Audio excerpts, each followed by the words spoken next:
Hello, and welcome everybody to the survey party for the response to COVID for theater artists and theaters of color. And my name is Meena Natarajan, and I am one of the artistic directors and the executive director of Pangea World Theater in Minneapolis. Hello, everybody. Welcome, yes, to our National BIPOC and BITOC Theater Surveys Party. Thank you, Meena, for being with us. I'm Leslie Ishii. I go by she pronouns, and I'm the board president. I'm honored to serve as the board president for the Consortium of Asian American Theaters and Artists, and I'm also honored to serve as the artistic director of Perseverance Theater. Thank you. Thank you, Leslie. It's wonderful to be in this space with you. And so we've spent a long time making the survey happen. And so you'll hear a little bit about it today. But before we start, I wanted to introduce you to the practice of 2 minutes of silence, which was started in Pangea World Theater 25 years ago. And what we do is simply get into the space together. It's like crossing the threshold into this space. And we are just going to, I'm going to ring a bell, ring a bowl, and we're just going to have a loose 2 minutes and of silence. We're just going to breathe together to come into this beautiful space together, and then I'll ring the bell again in about a minute or two.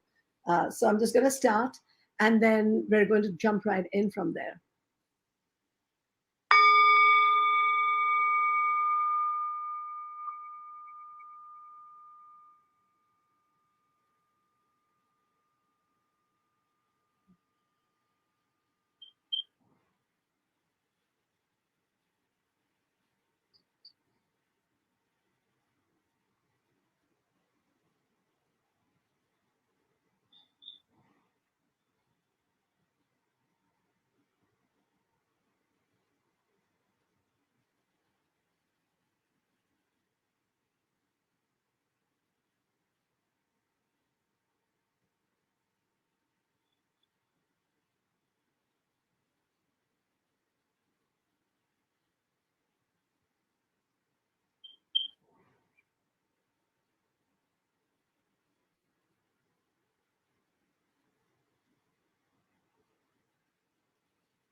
Thank you so much. This is a practice we developed because we had artists from such different backgrounds and ethnicities coming to work together. And it was just a grounding practice for us to come together in the same circle and just breathe a collective breath together. It's not religious, it's just a space for all of us to do whatever we want to do in that moment. So thank you for participating in that with me.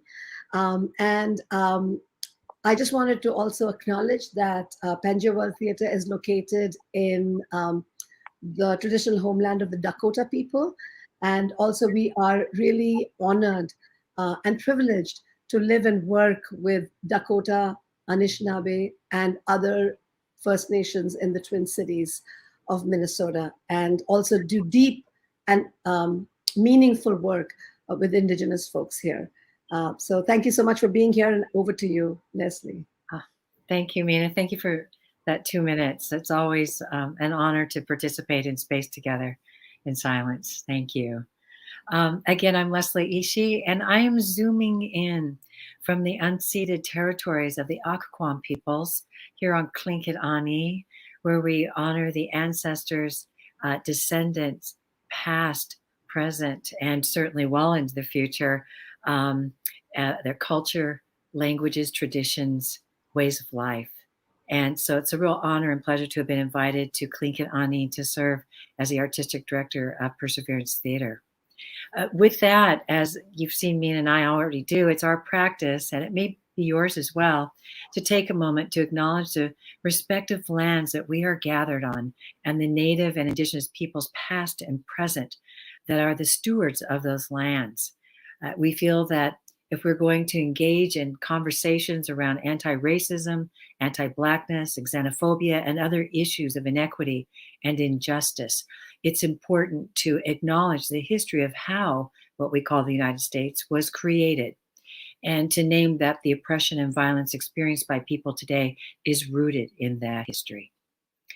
So please, I invite you to take a moment, if you have a chat or your, little section in the Facebook, to reflect for yourself, but also share where you're located right now. Please do name the tribes, bands, the peoples who are stewards of the land where you are currently located. So we'll offer a few moments for that to occur.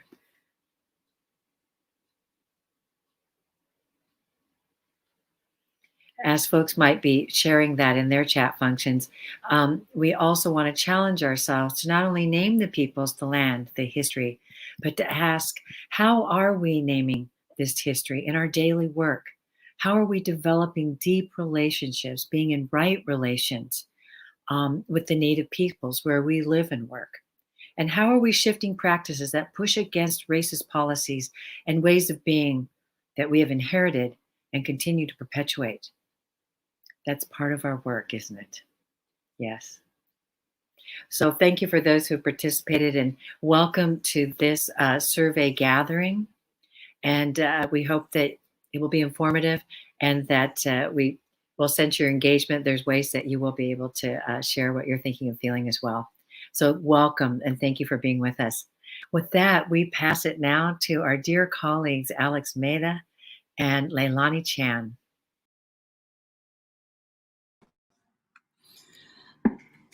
Aloha. My name is Leilani Chan, and I am currently in the land of the Tongva. And Alex, we are on the opposite sides of Los Angeles at the moment. That's right. That's right. I'm here in Boyle Heights, also land of the Tongva and the Keech. Oh, it's so good to be here with you, Leilani.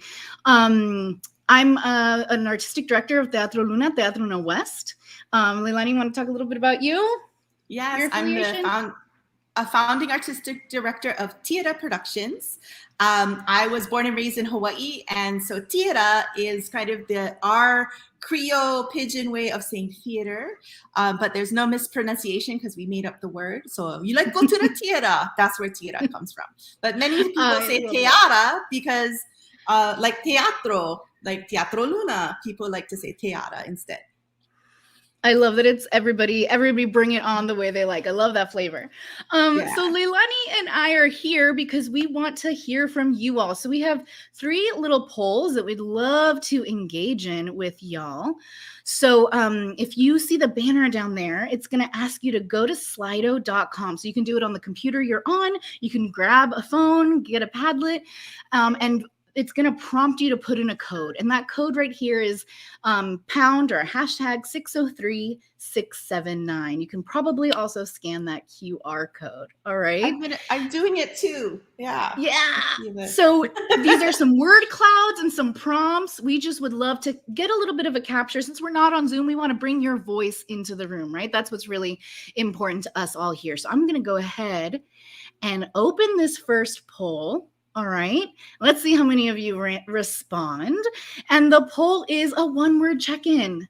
What are you bringing in with you right now? We'd love to hear from you. So we'll give you a moment to open that page. And even if you're viewing this, while we're not, even if you're viewing this after the live stream, we're going to keep the polls open so that we can have everybody who views the video, even after the live stream, will be able to participate in the poll. That's right. Thank you, Leilani. It's so important. This is part of not only today's event, but we are trying to capture some information as we move into phase 2. And I know you're like, phase 2, what's going on? We're going to talk about that a little more. But as we continue these surveys and gathering information from our community, all of this will somehow make it into our assessment. So thank you for participating. I'm seeing some love, some attention, curiosity, excitement, some thinking. Love this. Intensive focus. I'm going to give that another minute before I move us to the next poll. How about you, Leilani? Do you have a word? Oh, go ahead. Oh, I put community in, I think. And I was just going to say that, we know that, survey, we've all done so many surveys. So this is our way of how do we make it more active, interactive, and feel more like community? Because that has been our intention in doing this surveys. We're not data wonks, but we know that the community needs to know where everybody's at. So the more that we can participate and find different ways to engage and share information, this live poll is fun. I like seeing the results right away, whereas with our survey, it's taken us a year to be able to think about and gather and report out. Yeah, this is exciting. I love it. We maybe should have put out more identifications, but just to continue to reiterate, our polls focused on individual artists and BIPOC organizations, which is why we're asking. And then, of course, we want to capture folks who maybe are funders or identify in a whole different way. We want to capture that you're here, but we really are focusing on these two areas. All right, I see 8 people have submitted. It's going up and up. All right, maybe another 30 seconds here. And like Leilani said, we'll be keeping this open to continue to gather data. Wow, it's pretty even so far between other individual and BIPOC organization. I love the spread, love the spread. All right, I'm gonna move us forward to our third quick poll. And that is one word to describe how you're feeling about reopening and reemerging. This one might be a little tougher. I'm particularly curious to see what we have out there in terms of thoughts. Yep, nervous. Me too. How about you, Leilani? What's your word here? Both simultaneously nervous and excited. Right. We have our first live performance coming up on October 21st. So it's been a mix. It's difficult to do the Zoom rehearsals, but then once I started going through the tech cue run through, I started getting emotional. I was like, oh my God, I haven't done this in over a year, and it's just like, oh my God, this is who I am. Yes, Leilani, give us that plug. Tell us what's opening while we wait for a couple more thoughts here. Well, thank you, Alex. Thanks for asking. We've been touring our show, Masters of the Currents, and we were scheduled to tour to USC, Visions and Voices, and then to Utah we were supposed to do that last year, and we're finally coming back, and now we're doing the tours this year. So October 21st will be our first live performance of Masters of the Currents, and also because we're a nomadic theater, so it'll be the first time we're doing the show in Los Angeles. So I'm hoping everyone in LA will get a chance to come and see it. I have to put it on my calendar, my friend. I gotta get there. Please do, please do. How about you, Alex? Have you been doing live performances? No, I'm scared. I'm in that scared camp. I'm in that outdoor only life. And yeah, so I'm getting there. I gotta listen. It's some work. It's some work to kind of shake off and get ready. So that's just where I'm at. All right, I'm gonna close this poll for the moment. All right, and Leilani, any final thoughts before we move on to the next part of this? This has been so fun. Let's see. I want to read off some of them. They're anxious, guardedly optimistic. That I'm with you. Hopeful, overwhelmed, outdoors, tired, scared, excited, trepidatious was all one word by someone, and breathing and nervous. Yeah, hesitant. That sounds about right, y'all. Yes. That's right. All right, well, I'm going to go ahead and head off and let us get into these surveys. All right, I'm going to bring on Leslie and Lucy. Yay, hello. Great to be with you all. Aloha. Aloha. So we wanted to talk a little bit about how this survey began a year ago. I believe, Leslie, you wanted to talk a little bit about the Commons history first? Sure. Thank you. Thank you for that. Well, things come about and they take time, right? So back in 2014, 2015, then artistic director Tim Dang at East West Players and I were working around his campaign about see change, meaning not SCA, but SEE. Seeing change as the demographics are changing. And we know that there's a prediction about BIPOC global majority coming into majority in the US. So with that, we really had a deep dive into sustainability for our BIPOC theaters. Because we know, and we're starting to be able to language more, especially then, about how under-resourced we have been historically. So we set about getting a grant, and we won the National Theater Grant from Doris Duke Charitable Foundation to jump in and explore this this whole notion of how we end our historical challenges of being underfunded and under-resourced. So we started and brought together leaders, and it was also cross-sector folks from healthcare and businesses, with various working with youth in our communities, working with foster youth. We had a number of people cross-sector to come together with leaders from the Black theater community, Latinx theater community, Asian, and Native Indigenous.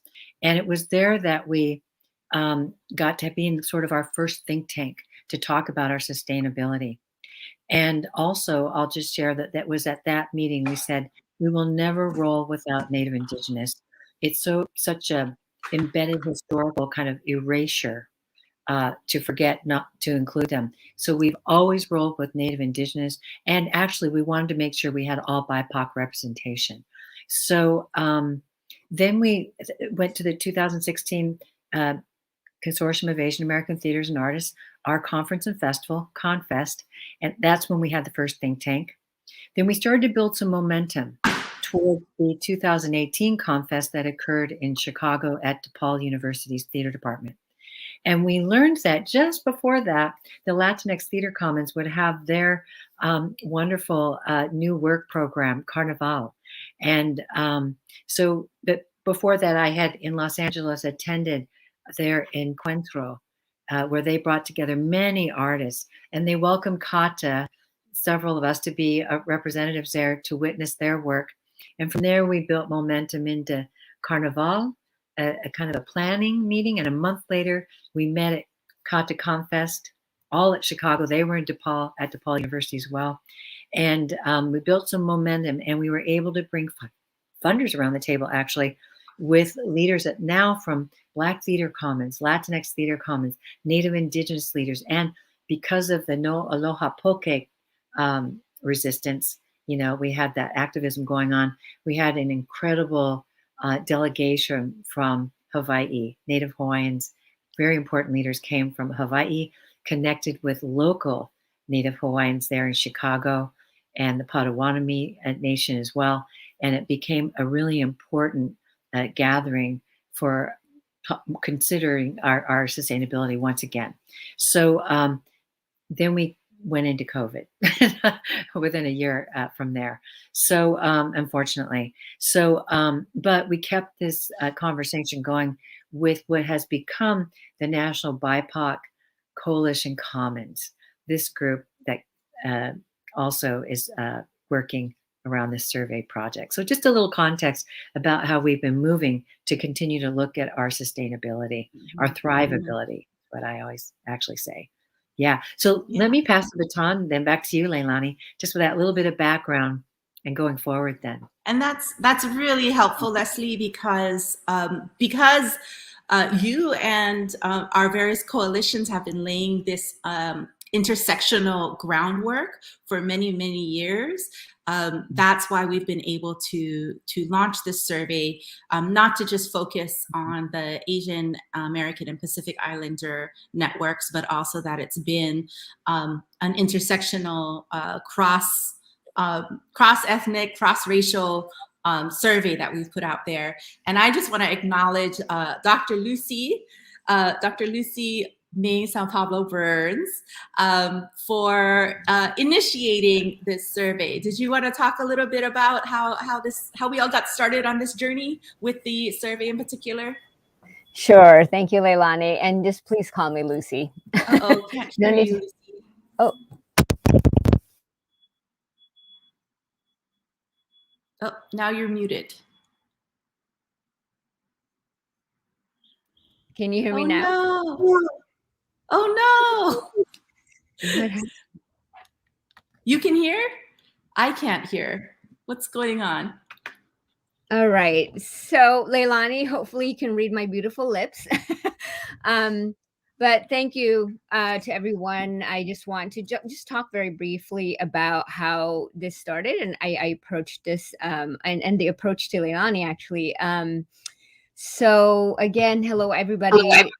I'm happy to be here. I'm really honored to be part of this gathering and conversation as I join you from the traditional and ancestral unceded territory of the Gabrielino and Tonga people. So Leilani, Alex and I are neighbors from afar, and it's also where I work and live. So more specifically, I'm actually dialing in from a neighborhood founded on one of the first expropriated indigenous lands in Califas.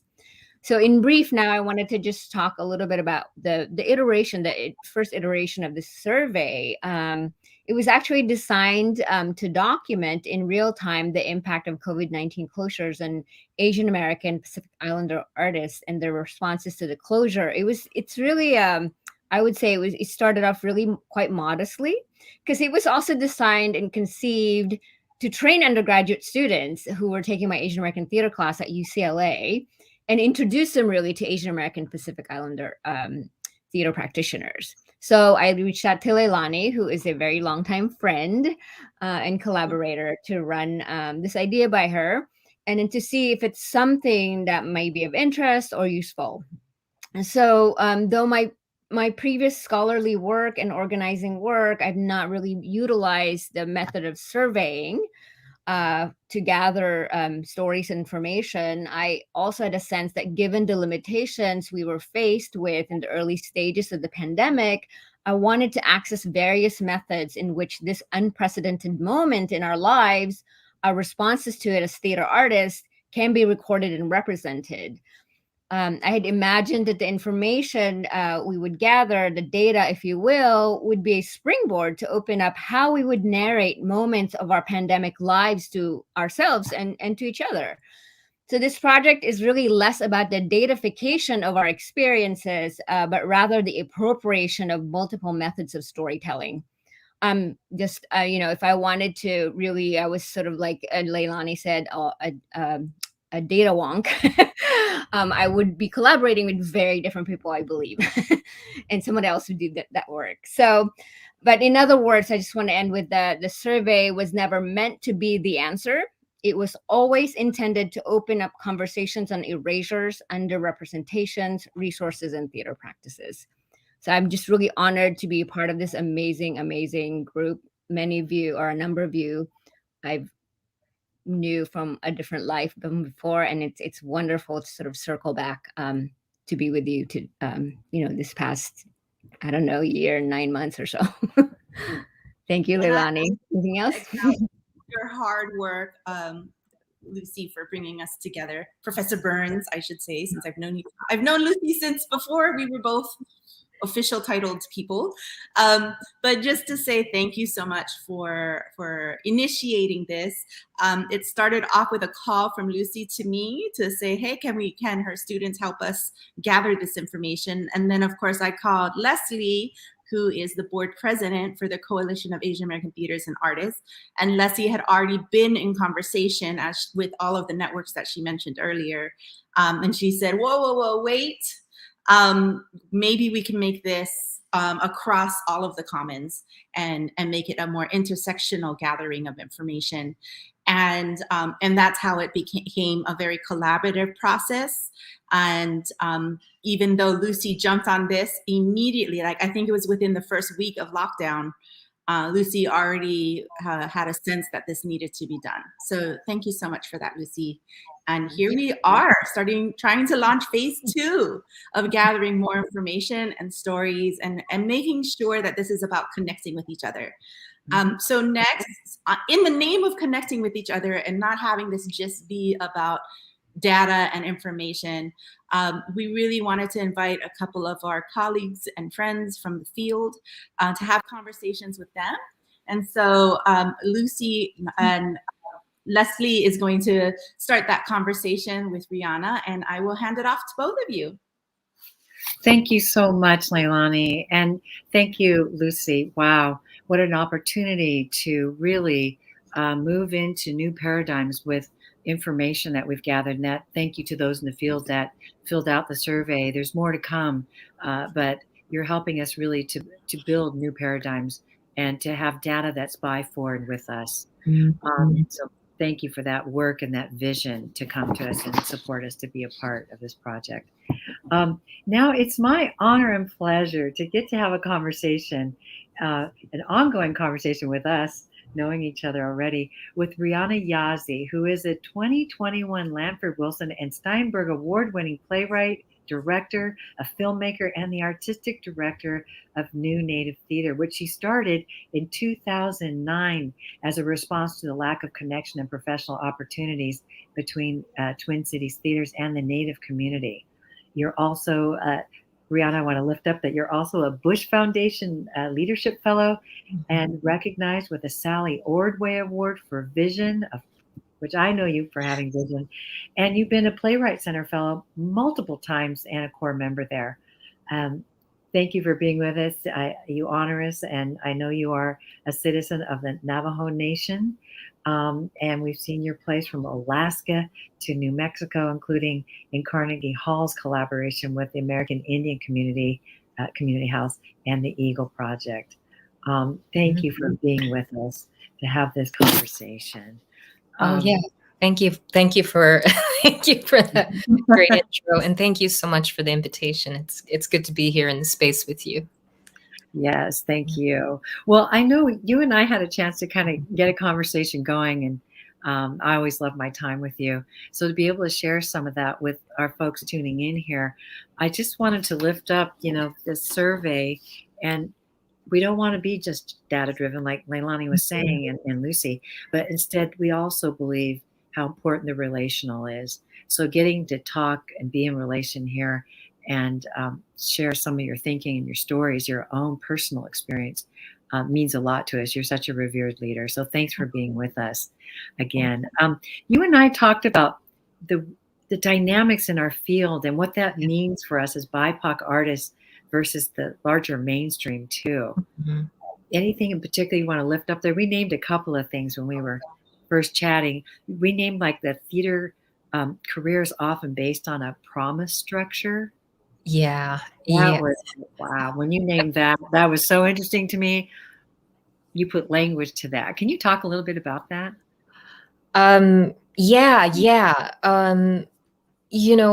With a big piece of why New Native Theater, why I started this theater company, is because there is this underlying sense of first feeling like you are invited to a space and that you feel safe in a space. And it came out of a lot of personal experiences of doing theater in many different ways. Up to that point in my life, I had started off doing very grassroots. My mentor was Bill Yellowrobe back in Albuquerque, and he, and then I moved to Los Angeles. I had an academic, went through the academic sort of thing. And then I worked with regional theaters, and I worked with ethnic specific theaters. And sorry, my cat always makes herself known in every single session I do. I love it. She's a being with lots of desires, and she's making them known. So one of the things that I think is really important is creating this sense of safety and follow through. And as I think about my life and my career in predominantly white institutions, there's there's this sense of being tokenized, being brought in because you can easily allow them to check a box. But the thing that ends up happening to the individual artist is when you don't realize, or maybe you even know that you're being tokenized, or you're checking the box, or you don't know that, there's this thing that is being promised to you. And your life gets put off based on this sort of promise structure, which is my analysis of working in theater in this field. And it keeps people from creating long-term plans and meaningful personal lives for themselves. And when I think of that through the lens of a person whose background is coming from a people who have experienced genocide outright on this land and still continue to face that systemically, I think about the most important, one of the important skills you need to have as a theater artist is to be nimble and flexible and be able to move. And this promise of a career or an award or a production that will start your career always keeps you from being able to create solidity in your personal life. And when you're a person who comes from a history of genocide, you can see that has a profound domino effect on the fact that, like, wait a minute, why this is a career that is detrimental to a family structure and to individuals creating and having families and laying down just the clarity of where their personal lives can go based on finances, based on what's going to happen with your career. And predominantly white institutions in this field in general, the American theater, it capitalizes on us, on our promises, on the promises of doing these things. And we're sort of always living 9 months in the future of the not happening future. Like, okay, I'll have a workshop. I'm getting ready for that. And then after that, maybe there's a production. Oh, well, maybe not this year. So I'm told that maybe next year it's going to happen. And then, and I think it's been called in many different little ways. We call it other names, like, for instance, like being in sort of the rotation of workshop hell, plays that never get produced. Those aren't just sort of like systemic things that, like, predominantly white institutions are not producing BIPOC work. It's predominantly white institutions are keeping BIPOC artists from having livelihoods and from being able to create roots, financial stability, and to create families. And so how incredibly detrimental that is when you think of Native people trying to do that. So this promise structure is so incredibly terrible. When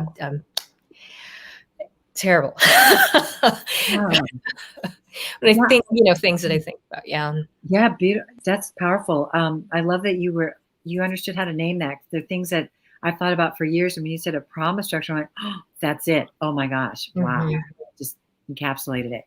And I know we'd also touched on, along with how it's just bad for a lot of our family structures, it also means becoming, or I use this term a lot, being Japanese American, because we have the experience of forced assimilation. There's this constant forced assimilation to becoming a commodity.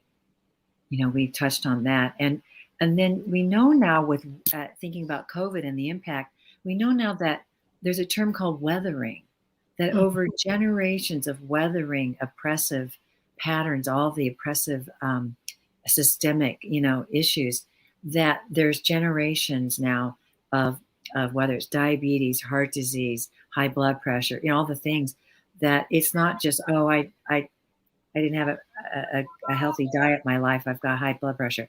It's actually where we see the weathering through our ancestors, our relatives, and it becomes hereditary, So now I look at the impact of COVID with that as well, and what that means about becoming a commodity.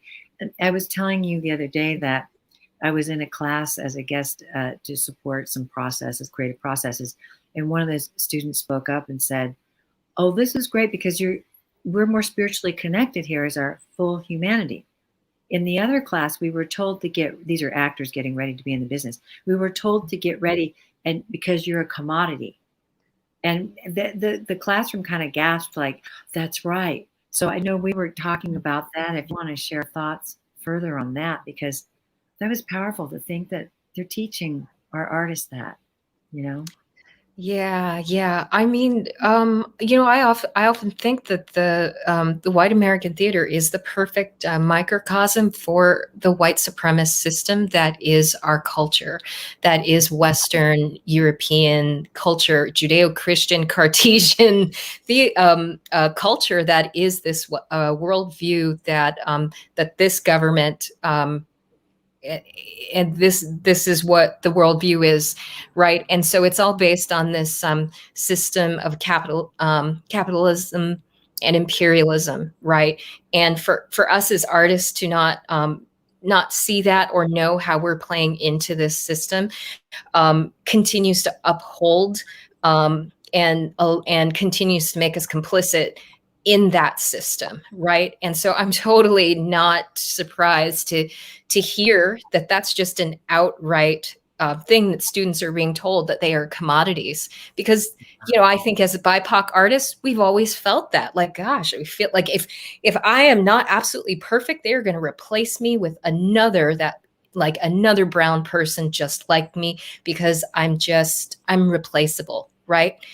And I think when it comes to Native people, that we still get treated like that, despite the fact that we are less than 5% of the world population, and we're 1.7% of the US population, right? And so when a predominantly white institution works with Native people and they commoditize them, if this Native artist isn't quite doing what they thought that they were going to do, we'll replace them, bring them in with another Native artist. I mean, the thing is that that's, I mean, that's got to be one of the most detrimental activities in the American theater when it comes to working with Indigenous people, to say that we are replaceable. And like, literally, we are not. Like, and I think that it is not an over-exaggeration to take a look at the effect of how genocide plays into everything when you're working with Native people. And so at my theater company, that is something that is always something that I have talked about. Like, people, Native people, we are not replaceable. We are not commoditizable. And so really it is like working with and valuing a person individually. But it's impossible to be valued as for your inherent being when you are looked at as a commodity in a larger system. And then you get these larger dynamics that play into theaters of color, right, who are doing this work that is seeding the ecosystem that then predominantly white institutions take. And then you have BIPOC individual artists caught somewhere in between, because it's like, I can't really have a big career if I stay in a BIPOC setting. But if you go to these predominantly white institutions, you experience all of these aggressions and microaggressions. And then at the same time, the whole system is set up that a BIPOC theater can't grow and thrive because we're not allowed to, and the funding structure doesn't even, it won't let us continue to grow. It just gives us enough funding to survive, whereas these predominantly white institutions, are too big to fail, right? And it's something that this research that has been done that really beautifully lays out and talks about. And I just think that it's when we're understanding and trying to dismantle this unfair system, we really have to look at, are we valuing commoditization of ourselves and what is value, what is success? It's a major thing to reassess and to realign and reorganize what your values are, right? Mm-hmm. Yes. I want to invite those who are tuning in, if you have any questions for us, we'll take a few minutes for questions. Please do write them in the chat.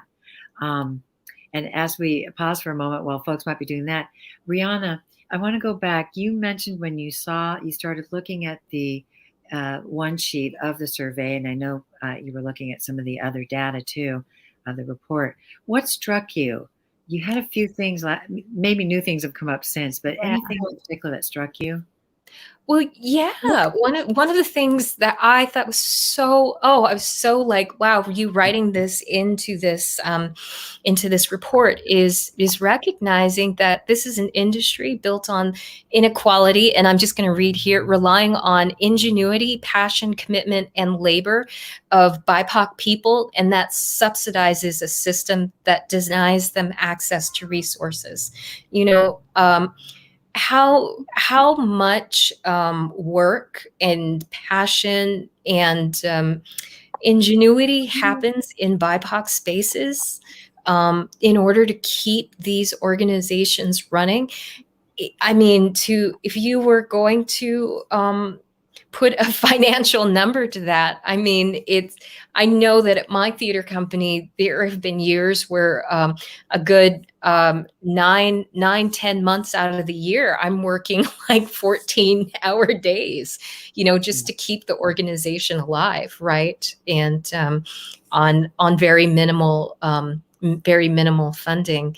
And then at the same time, you have to keep that that one-on-one relationship and passion in your constituency that to do this work that has historically left them out and intentionally leaves them out, right? Mm-hmm. Not sure you can hear the cat. I feel your cat is like, preach. Yeah, Mom. she is. She's like, I know, I've seen her. She's ignoring me. And she's working like this. Yeah. Beautiful. Well, I know we may not have questions because you've given us such powerful food for thought. I think folks are ruminating on what you've shared. Thank you. I want to spend just as we come to a close a little bit here. Can you share? I hope I'm not putting you on the spot, but go ahead. I think you're preparing to do some writing. Yeah. Would you like to close us off with sharing about that? Yeah, thank you for mentioning that. I'm actually looking for a publisher because I am putting together, I'm writing a book about running a Native theater company, and many of these observations and analysis that I've had with as a playwright working in regional theater, as an artistic director working with Native community, and as an individual artist, and just sort of seeing the way that this worldviews clash, Indigenous worldviews clash with Western worldviews, and then how that works into this system of white supremacy that the American theater is built on. And again, built on this sort of like imperialistic, capitalistic system. And then the ways that like, oh, how does this all work when you're just trying to be in community and make something? And then we see the effects of how historical trauma and current day statistics and deficits and high stress environments are yet another layer and barrier to us as people trying to thrive, because it's not just BIPOC theaters that are being underfunded, but it's BIPOC communities at large, right? And it's all things that come out in this sort of microcosm of making theater. So I am writing a book about that, and I am looking for a publisher. Right. I can't wait to read that book, and we need it so that we keep going. Yes. For you to share that wisdom and lived experience. Oh my gosh. Wow. It's powerful and important. So as we close our time, I just have one last question. And that is, as we're in this project, the survey project, and bringing together that data with our lived experience in the field, do you have any thoughts, any course corrections, additions, ways we should expand our thinking, or any thoughts about the survey itself as we go forward? Any advice? Well, I mean, I just think that this survey is such important. It's such an important document, the research that's happened. I will echo what I know a lot of folks on this in this session today are going to talk about, which is like personal stories, a collection of that, and being able to match that with the data, because I think that makes things even stronger. And I just think that this just opens the door to a larger platform for making the case that BIPOC people and organizations shouldn't have to be forced into a survival only mode, but we should be allowed to thrive, and that we are the experts of our own lived experiences, and we are the experts that predominantly white institutions turn to and write us in their grants, in which, you know, they get many more, you know, the ratio of the money that they get is much larger than the fact that the people they're writing into their grants are actually running their own BIPOC organizations, or are artists in their own right. So I just think it's a wonderful opportunity for expansion. Beautiful. I did see that we might have a question. It's a writing question. Here we are. This labor is pretty intensive and exhausting. Do you expect any changes or evolution in the near future? What do you hope for? Good question. Thank you, Lizanne. Yeah, well, I think one thing is for certain. I do feel like as BIPOC individuals and organizations, I feel like we've been emboldened to ask for what we need. And I think that not asking for what we need, or the one squeaky wheel asking, or, you know, I think it's a larger movement now that can't be ignored. I know that we received COVID funding, and as a leader of an organization, I'm concerned that we won't be able to maintain that level of funding, and that we may have to, you know, I don't want to lay people off because, you know, it was the flavor of the month for funders, right? But I feel like because of what this time period has done for me, it's emboldened me to be specific about what my needs are and what to ask for. And I think, and I'm not just asking for that in, you know, in an echo chamber. I'm asking for that along with, I think, a lot of other community that are demanding change. Oh, so I am hopeful. Me too. Thank you, Rhiana. Wow, that's a beautiful note to end on, being hopeful, change.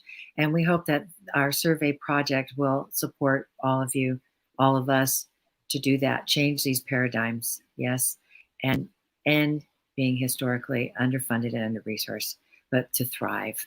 So thank you for taking the time to be with us. Oh my goodness. Thank you so much for asking. Thank you. Absolutely. And now it's my honor to pass the baton to our dear colleagues, Leilani Chan, who will introduce our next guest, Linda Parris-Bailey. Thank you. Welcome, Linda. Thank you so much for that, Leslie and Rhiana. That was that was really revving me up. Getting us started.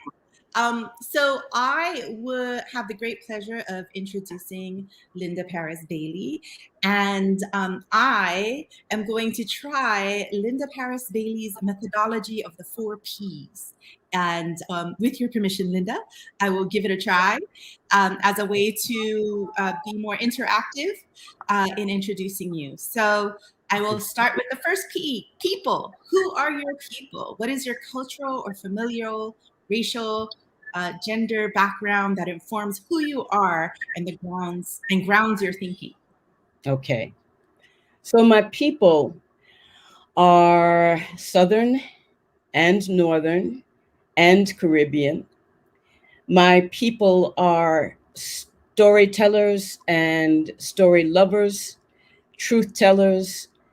My people are people who work for people and who use their artistic expression to move justice forward. My people are those people who have been silenced. My people are family and friends and long time partners in this work. These are my people. These are my people. And so that's the first one. That's the first one. And then the second one is place. Where is your home place? What kind of community do you live in? And what is the environment that shapes your thinking? So my place physically is Knoxville, Tennessee. And the people who peopled the land before any of us, the Cherokee and Muskogee and Chickasaw and Catawba. My place is in community, a predominantly Black community surrounded by a larger white Appalachian community. I live in a section of the city which is East Knoxville, which is one of those places that people think are dangerous, but I find community here. It's a community that is being slowly gentrified. So my place is in the Mountain South. And I'll leave it at that. And P number 3, what is your point of view? What is fundamental to your vision of the world? Well, I have this theory about spirals, and that we all live in a universe that spirals. And what I mean by that is that we live our lives and we pass through the same point on a number of occasions, but hopefully we're passing through as the spiral winds out. I am a hopeful person that understands reality. I am a long-termer. I don't think that anything happens in the short term. I believe that all oppressed people need to align themselves to move us all forward. And I'll leave it at that. Wow. I'm resisting commenting because we could go on the spiral. Oh, we're dialoguing now, Leilani. We're dialoguing now. This is right away. Okay. Well, then to me, that reflects exactly where we are right now, and kind of some of the questions that I've prepared for us to lead into, in that, on the one hand, this time period we're in right now is so, it feels so new and different, and like, why is this, for those of us living right now, it's the first time we're on lockdown in a pandemic. But I think back to, we had a conversation last year about the play I got to direct, Red Summer in Knoxville. And Renee from the Beck Cultural Center reminded us that the unrest of the Red Summer in 1919 was right after the Spanish flu and that pandemic, and how that unrest is related to the pandemic, is related to military involvement and war and globalization, and how, in fact, like what you're talking about, that spiral, we actually have been here before, perhaps generations before, but we're here again, right, in the generations that follow. Well, one of the things that my story and the things I'll share today are rooted in the expression of the Black community when they were asked about the Depression, from 29 to 39, 10 years of Depression. And the phrase that comes to me is, when asked about that, they said, "What Depression?" And, the conditions that did not change. And I think that is also where we are. On the one hand, we are dealing with the same things that we were dealing with pre-pandemic, and we are suffering disproportionately during this pandemic. So you have these layers of suffering that are one on top of the other. And I'll go into a little bit more of my thinking about that. But that's my whole presentation is rooted in what depression? I'm I'm laughing because what else can you do? Well, and I'm not being flip. This is it's a horrific place to be. But I think what I'm saying is, and I was this morning thinking about affirmations and what we needed to say to one another, because we are survivors. We are resilient, but we should not be so resilient that we accept the conditions that we're in. So because we've launched into sort of what I wanted my first question to be, I'm going to hold off on the fourth P to the end of our conversation, okay. and kind of go into the question that I had, which was, one of kind of coming back to the survey, one of the things that started to become clear as we were going through people's responses, at least in the organizational side, both the organizational side and the individual side, but especially the organizational side, was that many of our BIPOC organizations were already so severely underfunded before the pandemic that, unlike the predominantly white institutions or the historically white theaters, many of our organizations were not facing having to lay off staff or decrease staff's hours because we were already understaffed, often working volunteer. Artistic directors working other jobs to keep their theaters running. And so the pandemic didn't affect us in that way, as far as having to lay off people or lose staff. So, how does this resonate for you, or what does this make you think of? Well, I have been the executive director of a Black organization, or had been, for 47 years. So I have seen cycles, and this is a reminder of each of those cycles. When we were the flavor of the month before, and received still inequitable, but for us, significant funding, we had to figure out if we could maintain it. We had, I think, and everybody experiences this fear, and of course, I totally rejected that fear of getting more money than we've ever had before. And how do we maintain it? What do we do with it? There was a study by Lane in 2017, right? And it showed that 37% of the US were people of color, and 4% of art funding goes to groups who serve communities of color. It also talked about rural communities. And my question is, what has changed?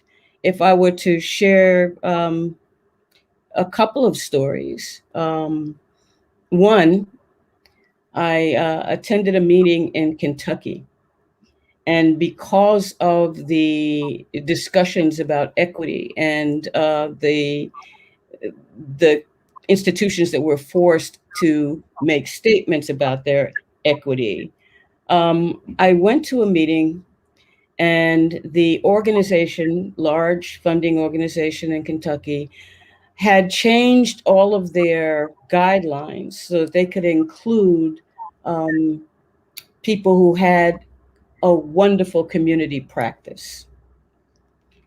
And they had put these guidelines together. But ultimately, when small organizations like my organization, came to the table, they met all of the criteria the new criteria that they created, but their budget sizes were too small. So they couldn't receive the funding. And it's that trickster mentality right? That I have seen throughout the years. The larger institutions historically were, I will say, siphoning off money as they incorporated more people of color into their programming, and very little of that money was going directly to organizations that were predominantly people of color, right? So I've watched that process happen, repeatedly over the course of time. And I think that we are at that moment when if we can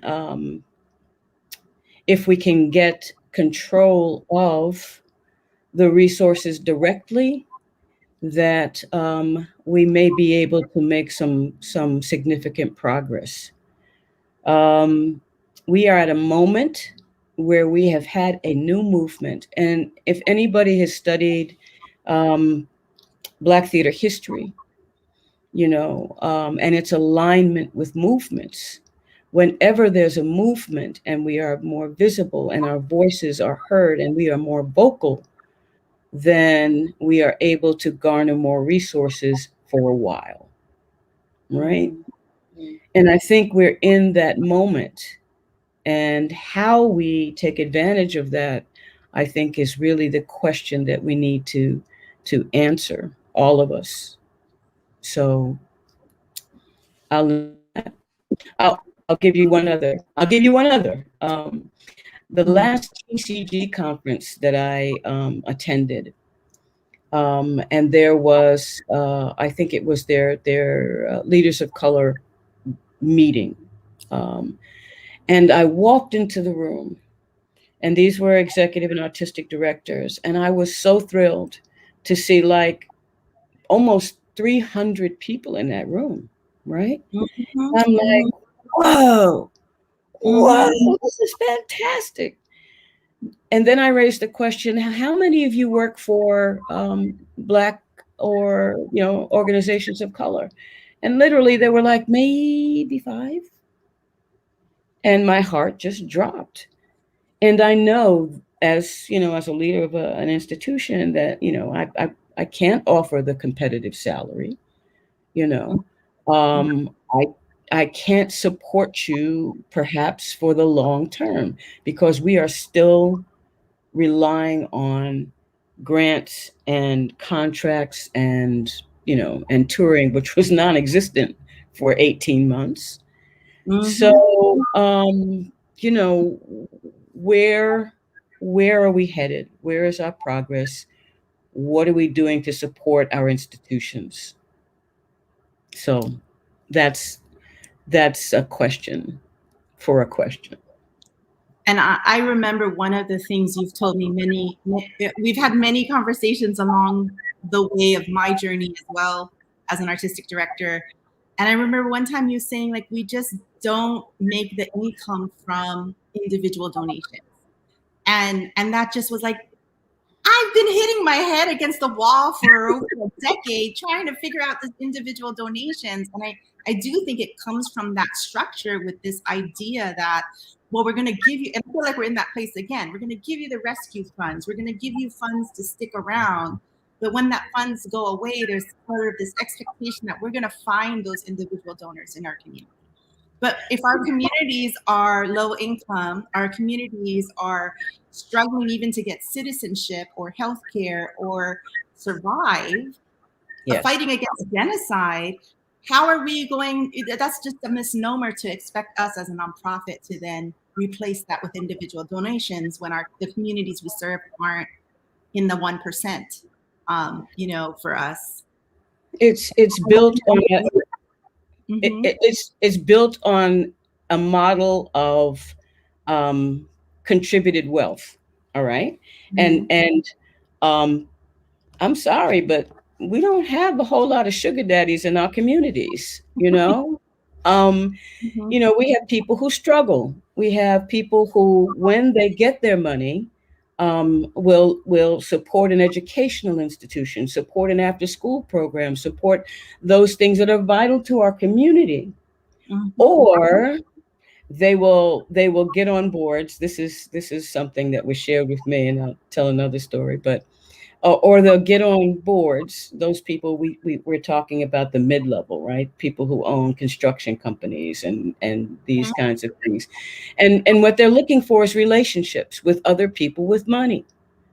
So, those people are siphoned off to boards of the ballet and the orchestra. Whether they like ballet or orchestra is insignificant. They are making those relationships, right? Right. So your organization has been, you know,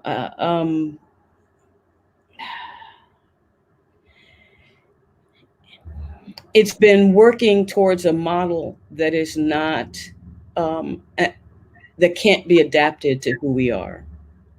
The other example, a conversation I had with city officials, because lots of money comes from government for some people, and I was talking to the mayor, the then mayor, and I was trying to get a project funded, and the then mayor said to me in this one-on-one private conversation, "How do you expect people who you are critical of to support what you do?" And I said, that's the truth. that's the reality, right? So, okay, let me stop beating my head against that wall, right? Which doesn't mean I would turn down city, state, what funding, but I need to understand what I'm dealing with, and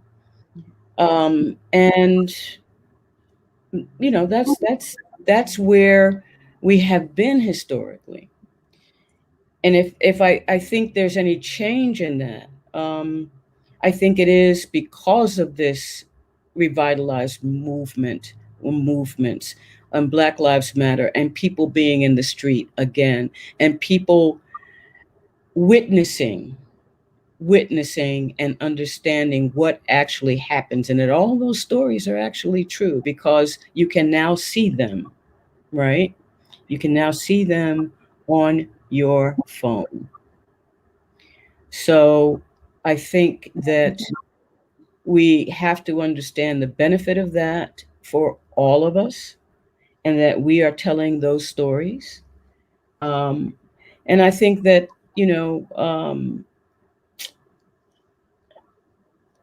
we have come some way in that spiral, you know. Um, but of course, again, I'm a long hauler. I know that there's so much more that we need to do and that needs to be done, because these little spurts and pokes. I watched the Tonys last night, right? And I mean, it was inspirational. I mean, like, how many Black faces did you see on the Tonys, and who was being honored, and homeboy from Atlanta talking about Black Lives Matter, and I was like, that's a really different Tony. But that's at that end of the spectrum. What are we doing for our organizations, and how are we going to sustain them for the future? Mm-hmm. I wanted to, we have this one question, and I also have another question. So Liza Ann asks, well, since we don't have sugar daddies, how do we get on with the fundraising best practices that are, as you said, more reflective of who we are? What fundraising practices do we need the most?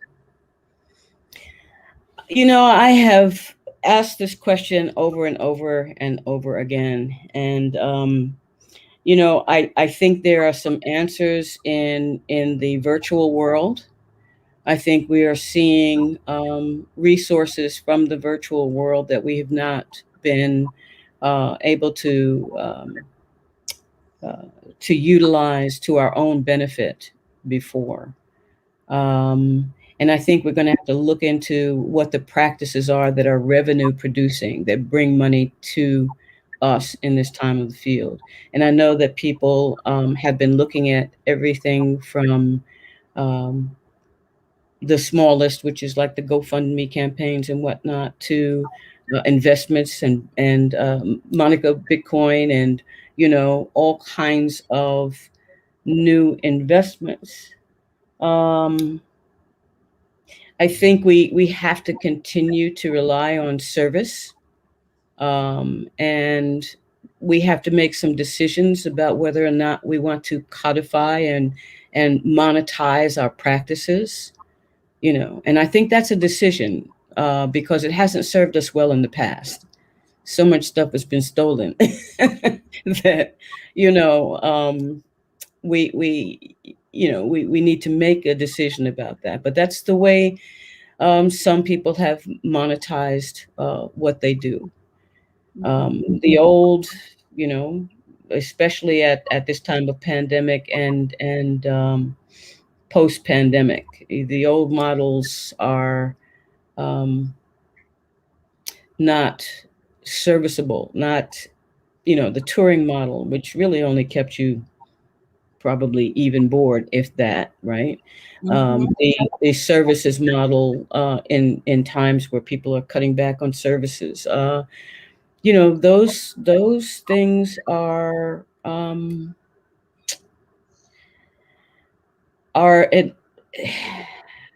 not possible, at least in the near future. And I keep looking at that 10-year model. And frankly, I'm a senior, so I don't know if I'm going to be here for 10 years. So I am definitely looking for things that are immediate, things that can help us now, things that can take advantage of the attention that we're receiving now. So we have. I could sit here and talk and listen and talk to you forever, Linda. As you know, I need some porch time, Linda. We need some porch time. I need to talk to you too. But I do want to ask you one. I want to bring us back to the final P, practice, and just to say that you, just before the pandemic, you stepped down and happily retired from your administrative position at Carpetbag Theater to focus on your own individual practice.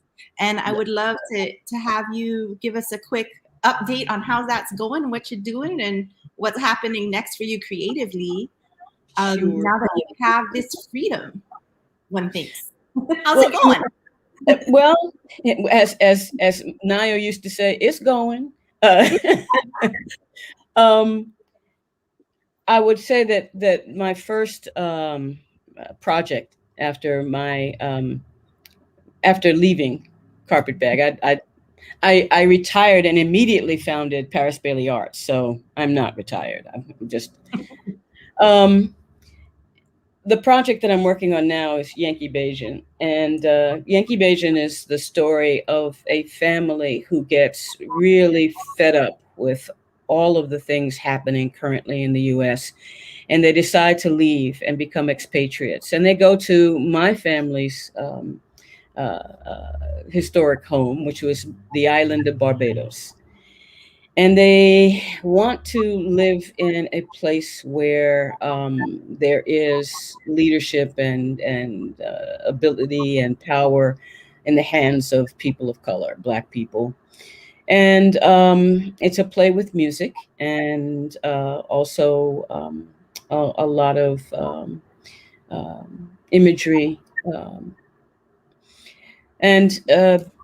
So that's the project that I'm engaged with, and I'm just really happy to be able to. Most of the work that I focused on with Carpetbag was local stories, the stories that we needed to unearth in our community that had national impact. Well, I'm really happy that Yankee Bajan kind of breaks the local mode and lets me work in an international community and setting, and that's not European. It's Barbados. It's the West Indies. Mm-hmm. So that's near and dear to my heart. The second piece that I'm working on is a piece called Flushing, because I grew up in Flushing, New York. And Eric Bass of Sandglass Theater and I are, through puppetry, we're creating a puppet piece about this point in our lives, about the transition out of leading an organization, becoming older, and determining and defining what's next. How are we useful? How are we artists still? What are we looking at in terms of that transition? So that is happening. We're going to be doing a work in progress performance at the Baltimore Theater Project in December. So that will be my first public outing space in the theater. So those two things.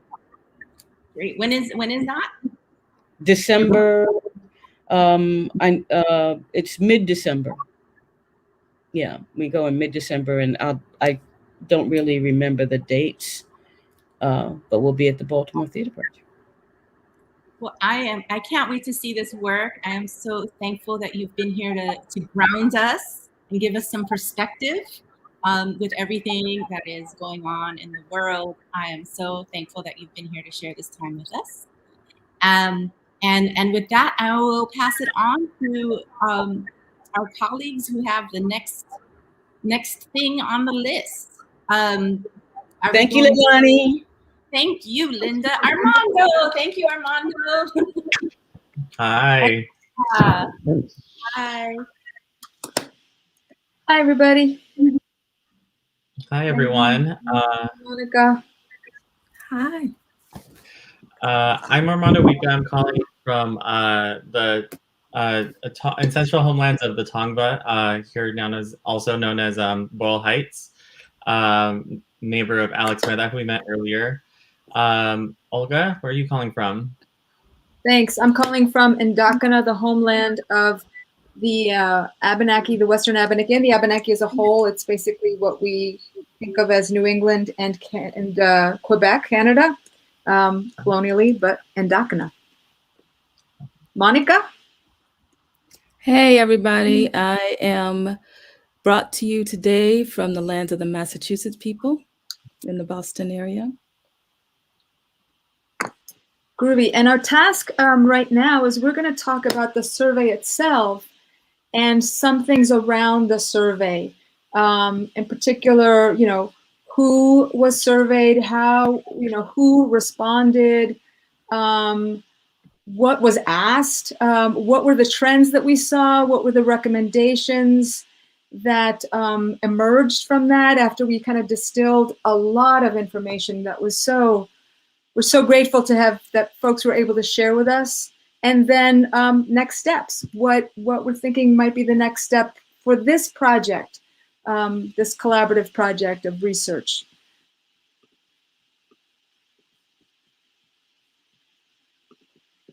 So I can start, but then let's share it. Yeah, I'll just start real quick because just to keep it moving. So we sent the survey out. There were two surveys that was sent out. One was sent out to individual practitioners and another to organizations. We got a lot more response from individuals and predominantly actors and then directors and writers and then other folks who are theater makers. But we feel that probably what we heard anecdotally was that it was a lot of work for an organization to report on itself because that required getting into like a lot of the planning and the records and the budgets and all of that kind of stuff. So what we received were responses from a total of 31 organizations that identified as BIPOC organizations and 220 individuals, and predominantly located in California and the New York area. Yeah, and something about the period where we received responses was the late summer of 2020, and so we were seeing responses come in open comment sections about their intersections with the Black Lives Matter movement, the We See You White American Theater list of demands and activity that happened thereafter, and also Stop AAPI Hate. Those hashtags and movements were flourishing at the time of the survey. And so some of the things that we asked about where we wanted, the group that came together wanted to learn about health insurance. We wanted to float some questions about health insurance and see what the view was on that, on where people stood and on coverage during a global pandemic. modifications and cancellations of events and activities, people moving things online, canceling things outright, folks inventing new activities to meet the moment. Income loss, a lot of the things that moved online, we saw folks were reporting less income from those. Expenses incurred due to revising the programming, all of that scenario planning cost folks some money. What sources of relief BIPOC and BITOC were seeking at this time. We wanted to see how that was tracking. And we also asked about the affliction of the virus on folks' communities. We wanted to leave plentiful room for folks to share as much of their experience as they wanted to with us. Folks, you know, how the virus came into their communities, into their organizations, into their families and homes. It was very present for folks in our community, and how their mission intersected. We specifically asked about the Black Lives Matter movement, and folks from theaters of color dedicated to different racial identities, and how they all intersected and supported the efforts of the movement. And so I can jump into I can like jump into a little bit. We wanted to cover a little bit what our speakers today were talking about in our trends. This one of the major headlines that we saw coming out of the survey was about I think Rhiana mentioned that, and Leilani, where folks were not laying people off. They were not reporting that there were many layoffs or firings after the closures, but that was because a lot of BITOC theater companies were already operating under a state of crisis and being underfunded. And the budget biases that folks were mentioning about smaller budgets garnering smaller grant sizes or completely making some organizations ineligible was really a big headline out of coming out of the surveys. Yeah, and just to continue a little bit about the organizations, people did apply. There were a few programs that emerged from government sources for funding, emergency funding, and people, many people applied, and a certain percentage, about 75% of people, well, let's put it this way, of all of the total respondents, about 67% actually applied for support, and 2/3 of that actually received some support, which is good. However, out of the individuals who applied for the CARES Act, about 40% of the organizations applied for the NEA CARES Act, and only 30% received funding. So there was a discrepancy there, and possibly, again, because of budget size, this was an NEA program. So a good portion of people, about almost 60% of organizations, decided that they were going to reallocate funding that they had earmarked for particular programs, et cetera, to sustaining their organization. So they just kind of moved the funds so that they could keep going. And almost half had fundraising events in order to sustain their time of no income coming in, no earned income. And 40% actually did events to raise awareness in conjunction and support of movements like the Black Lives Matter movement. And so not only trying to raise awareness for their own concerns, but for the community at large. So part of that shift toward thinking about the wellness of the larger community. One thing Individuals, that I would point out there, sorry?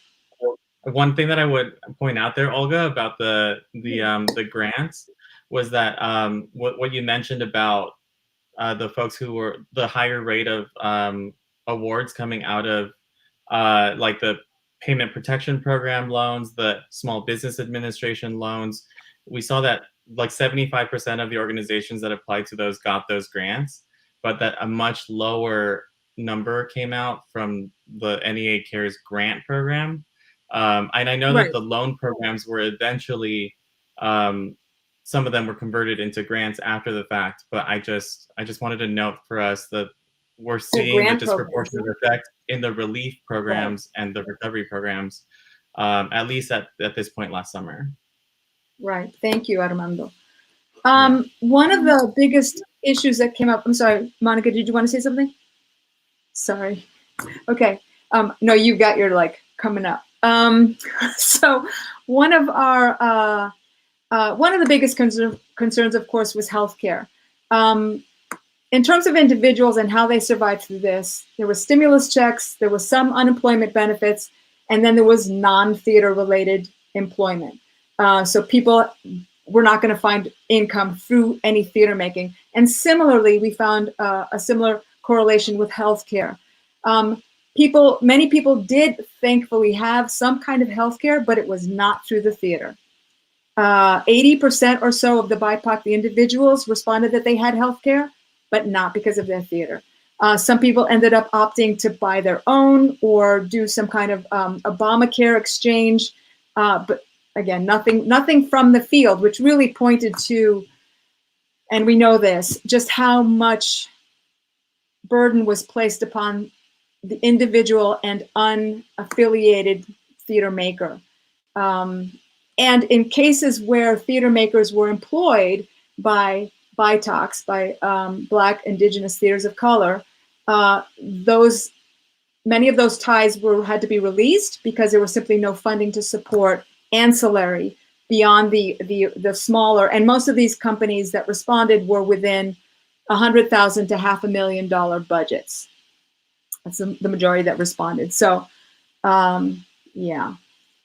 And I'll say that 80% of our respondents did report having health insurance that, from the standpoint of where we were coming to meet the question, because of our lack of understanding of how health insurance and healthcare access works, we were really aiming out to basically do a head count of do you have health insurance? Are you at risk of losing health insurance due to the closures?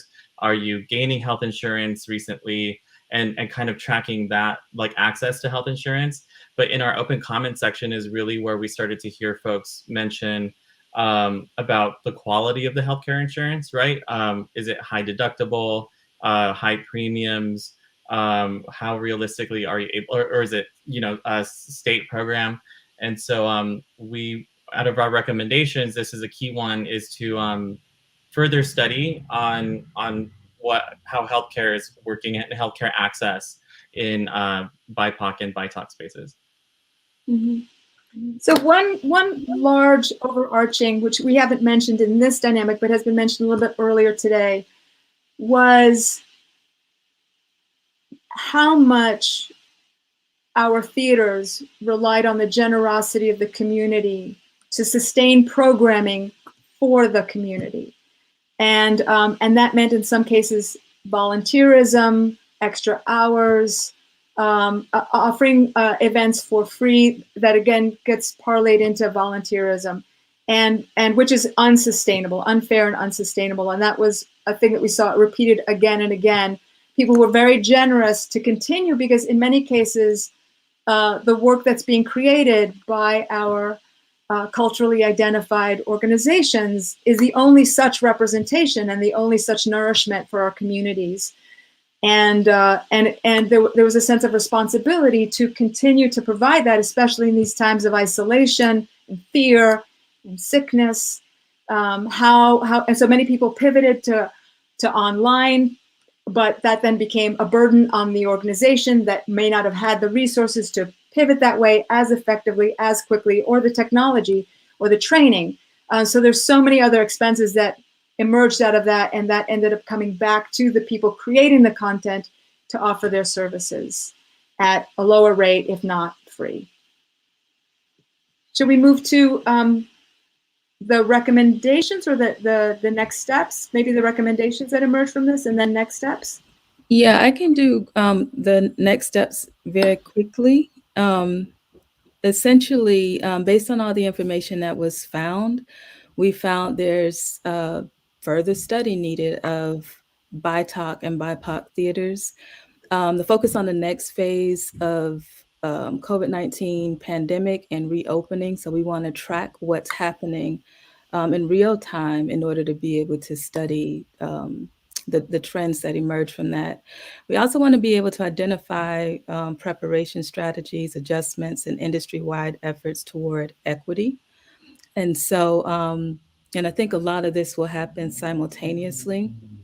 And so the goal is to envision our envisioning of theater anew. It has to emerge from the lessons of this global racial reckoning, which again, for many of us, it wasn't a reckoning at all. It was just Tuesday.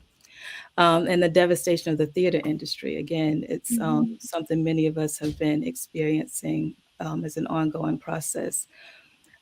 So for next steps, we'll continue with the survey parties to gauge whether the survey data has resonance. So really hearing from those of you who are here with us today and those whom you share the surveys with. We'd love to be in touch to find out how the information is resonating for the communities. We'll also be sending a preliminary report to 3 groups of constituents, which include the survey respondents, interested folks, and funders. And we hope to produce a more robust report fueled by the narratives shared at these survey parties. And so ultimately, we hope to find a way to capture those stories and that information in a way that is translatable into action. And so please know that the information that we're gathering it's not just for a study. It's not just to have a record of it, that we do hope that we will be in some form be able to make it actionable. Mm-hmm. Thank you, Monica.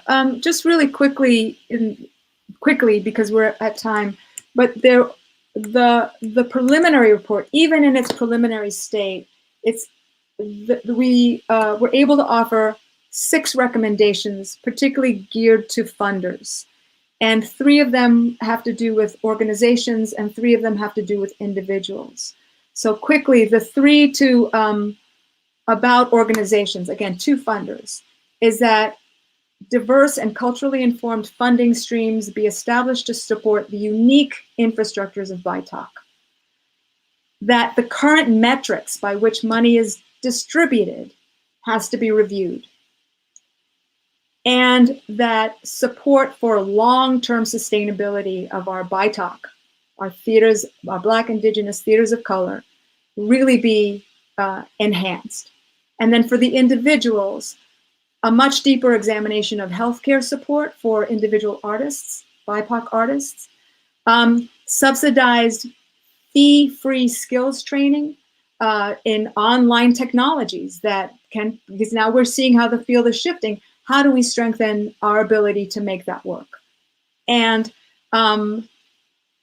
accounting practices that accurately record an individual's labor's contribution, that volunteerism, that extra work gets noted as in the bottom line that gets submitted to funders. That is in kind, let's say, but really, really actively and appropriately appreciated in the budget. And I think that's it for us.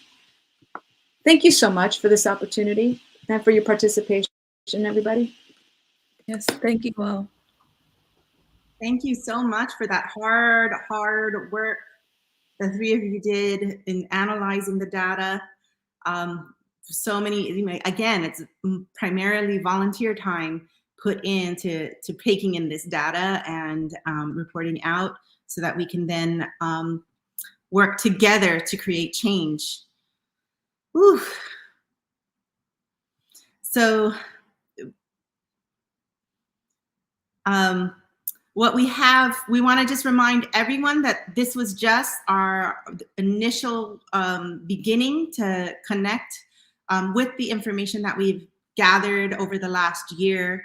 Knowing that we want to move into the next phase of information gathering, everybody is now on a different, perhaps at a different place of understanding where they're at with the pandemic and wanting to have conversations about reopening, reemerging, what is happening next for you as individuals and organizations. So there's going to be 2 more survey parties, one for individuals first, individual artists, And then the following one will be for the organizations.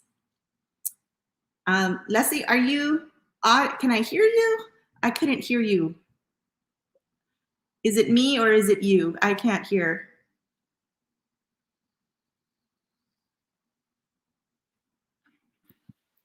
Oh, so sorry, it is me. You're okay. It was me again. It was me before, but this time it wasn't. Thank you, Leslie. Yes, thank you, Lenny. I was saying what powerful findings, and thank you all for participating. It's helping us to really move towards new structures and ways of building towards our sustainability, our thrivability, as I say. With that, in all of our cultures, being able to share our gratitude and offer thank yous is always important. Again, thank you to Professor Lucy MSP Burns, who brought this project to us. And it is partially supported by the UCLA Asian American Studies Center, recipient of funding awarded by the California Asian Pacific Islander Legislative Caucus and the state of California. So thank you to them for that continued support. And of course, her close colleague that works with her, Hannah Ju, and who works right there at UCLA with Lucy. And Leilani, thank you as the Artistic Director of TeAda Productions. I know your team has worked hard on our behalf as well. Ova Salpeng, Jay Puga, and your whole team. So thank you for that. We also want to thank, she's behind the scenes, Alex Meda, who's helping this whole thing to roll so beautifully. It looks great. We all had a program that's just elegantly put together. Thank you to Alex and Teatro Luna West for your support. And of course, our guests, Linda Parris-Bailey, the CEO President of Parris-Bailey Arts, Inc. I guess she's retired, but maybe, like she said, partially retired, but we keep her busy and engaged. So we look forward to more, Linda. Thanks so much for making time to be with us.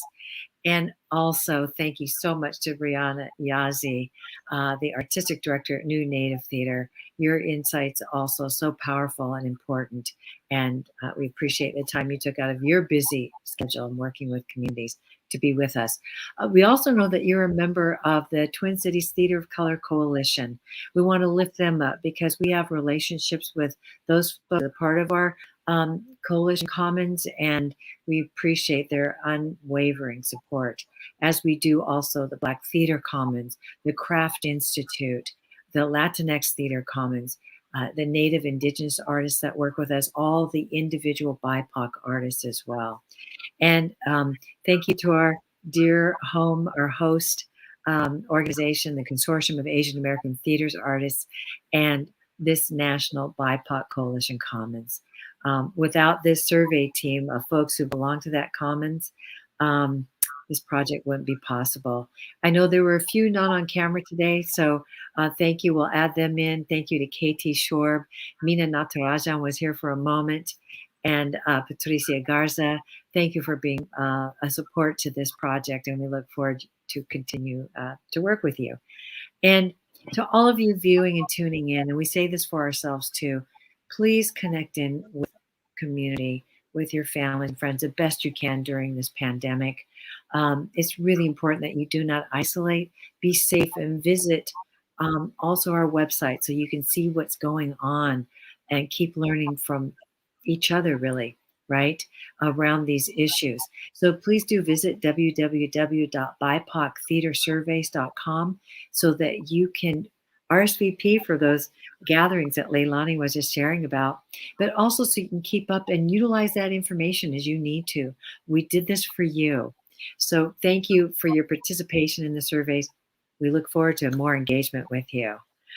For me, domo arigato gozaimasu, my deepest gratitude. Leilani, please, your final words as well.